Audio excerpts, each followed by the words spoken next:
முரசொலி வெளியிட்டுள்ள தலையங்கத்தில் அண்ணல் அம்பேத்கரை காங்கிரஸ் கட்சி மதிக்கவில்லை எனவும் புறக்கணித்தது என்று பிரதமர் மோடியும் உள்துறை அமைச்சர் அமித்ஷாவும் சொல்கிறார்களே, இவர்களுக்கு அம்பேத்கரை உச்சரிக்க அருகதை உண்டா என கேள்வி எழுப்பியுள்ளது. 2014 ஆட்சிக்கு வந்த பிறகு அரசியல் லாபங்களுக்காக அம்பேத்கரை உச்சரித்தார்களே தவிர அதற்கு முன்னதாக அண்ணலுக்கும் இவர்களுக்கும் என்ன தொடர்புகள் இருந்தன? 2017ஆம் ஆண்டு அம்பேத்கரின் பேரன் ஆனந்த் தெல்டுமேவை கைது செய்தது பாஜக அரசு அல்லவா? அண்ணலை கொச்சைப்படுத்தி அருண்சோரி புத்தகம் எழுதிய போது இவர்கள் எங்கே போனார்கள் என முரசொலி அடுக்கடுக்காக கேள்வி எழுப்பியுள்ளது. Worshipping False Gods, Ambedkar and the Facts which have been erased என்பது அருண்சோரி எழுதிய நூல். இவர் RSS அமைப்பின் சிந்தனையாளர் குழுவில் இருந்தவர். பாஜக அமைச்சரவையில் அமைச்சராக இருந்தவர். பிரிட்டிஷ் ஆட்சிக்கு ஆதரவாளராக இருந்த அம்பேத்கர் விடுதலை போராட்டத்தில் ஈடுபடவில்லை என்று அதில் அருண்சோரி எழுதினார். இந்த நூலுக்கு நாடு முழுவதும் கடும் எதிர்ப்புகள் வந்தபோது இந்த புத்தகத்திற்கு தடை ஏற்படுத்தும் சூழல் ஏற்பட்டது. அதனை தடை செய்யக்கூடாது என்று RSS பாஜக ஆட்கள் கூறியதை முரசொலி நினைவு கூர்ந்துள்ளது. ராமனும் கிருஷ்ணனும் ஓர் புதிர் என்பது அம்பேத்கர் எழுதிய நூல். அந்த நூலை தீக்கிரையாக்கி அதனை தடை செய்ய வேண்டும் என்று போராடியது RSS பாஜக அமைப்பினர்தான் என்பது மறந்து போய்விட்டதா? மராத்வாடா பல்கலைக்கழகத்திற்கு அம்பேத்கர் பெயரை வைப்பதற்கு எதிராக 1994ஆம் ஆண்டு மகாராஷ்டிரா மாநிலத்தில் போராடியவர்களில் அதிகம் இவர்கள்தானே என்பதை மறக்க முடியுமா?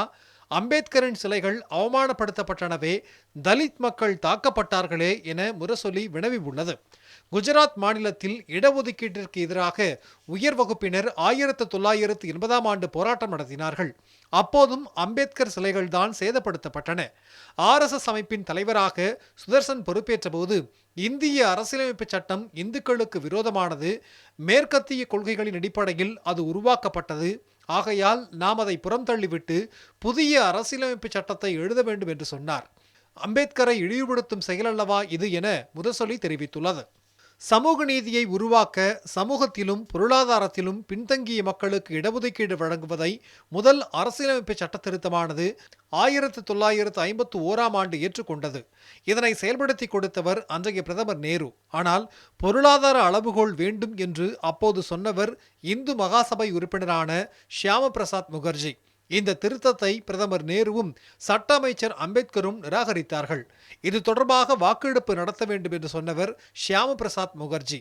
இவரது திருத்தத்திற்கு ஆதரவாக 5 வாக்குகள் மட்டுமே இந்திய நாடாளுமன்றத்தில் கிடைத்தது. பட்டியலினத்தவருக்கு 10 ஆண்டுகள் மட்டுமே இடஒதுக்கீடு வழங்க வேண்டும், அப்படி செய்தால்தான் அவர்கள் மட்டுமே சலுகைகள் அனுபவிக்கிறார்கள் என்று மற்றவர்களுக்கு இருக்கும் உறுத்தல் பறந்து போகும் என்று சொன்னவர் RSS தலைவரான கோல்வால்கர். சமூக நீதிக்கும் இடஒதுக்கீட்டிற்கும் எதிரானவர்களாக இவர்கள் இருந்ததால்தான் மண்டல் பரிந்துரைகளை ஏற்றுக்கொண்ட பிரதமர் VP சிங் ஆட்சியை கவிழ்த்தார்கள்.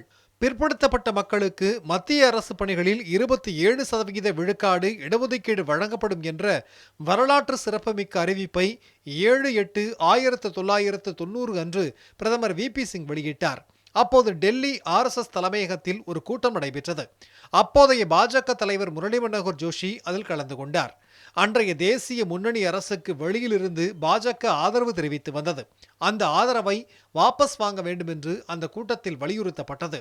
மண்டலை வைத்து பிரதமர் VP சிங் ஆட்சியை கவிழ்த்தால் பிற்படுத்தப்பட்டோர் எதிர்ப்பு வந்துவிடும் என்பதால் ராமர் கோவில் கட்ட யாத்திரை கிளம்பினார்கள்.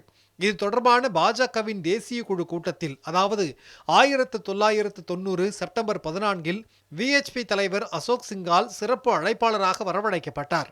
மண்டல் தொடர்பான அறிவிப்பு ஆகஸ்ட் மாதம் வந்தது. கோவில் பிரச்சனையை செப்டம்பர் மாதம் கிளப்பினார்கள். அத்வானியின் ரத யாத்திரையை அனுமதிக்க முடியாது என்றார் பிரதமர் VP சிங். அத்வானியின் ரத யாத்திரை பீகாருக்குள் நுழைந்ததும் அதனை தடை செய்து அத்வானியை கைது செய்தார் அன்றைய பீகார் மாநில முதலமைச்சர் லாலு பிரசாத். இதற்காகத்தான் காத்திருந்தது பாஜக. உடனடியாக பிரதமர் VP சிங் அரசுக்கு நெருக்கடி கொடுத்தது. நவம்பர் 7ஆம் நாள் பதவி விலகினார் VP சிங். ஆகஸ்ட் மாதம் அறிவிக்கப்பட்ட சமூக நீதியை நவம்பர் மாதத்தில் நாசம் செய்தவர்கள்தான் இன்றைக்கு சமூக நீதியை பற்றியும் அம்பேத்கரை பற்றியும் பேசுகிறார்கள் என முரசொலி விமர்சித்துள்ளது. இதன் காரணமாக உயர் சாதி உயர் வர்க்க கட்சி என்ற அடையாளம் பாஜகவிற்கு ஏற்பட்டது. அதனை துடைக்க மெதுவாக அம்பேத்கரை சொல்லத் தொடங்கினார்கள். அம்பேத்கரை நீண்ட காலத்திற்கு எதிர்க்க முடியாது என்ற நிலைமை வந்ததும் அம்பேத்கரை கபளீகரம் செய்ய பாஜக முயற்சித்தது. பட்டியலினத்தவரை ஈர்க்கும் தந்திரமாகவும் பயன்படுத்தினார்கள். இந்துத்துவ அம்பேத்கராக அவரை காட்ட முயற்சித்தார்கள். அவருக்கு காவிச்சாயம் பூச முயற்சித்தார்கள்.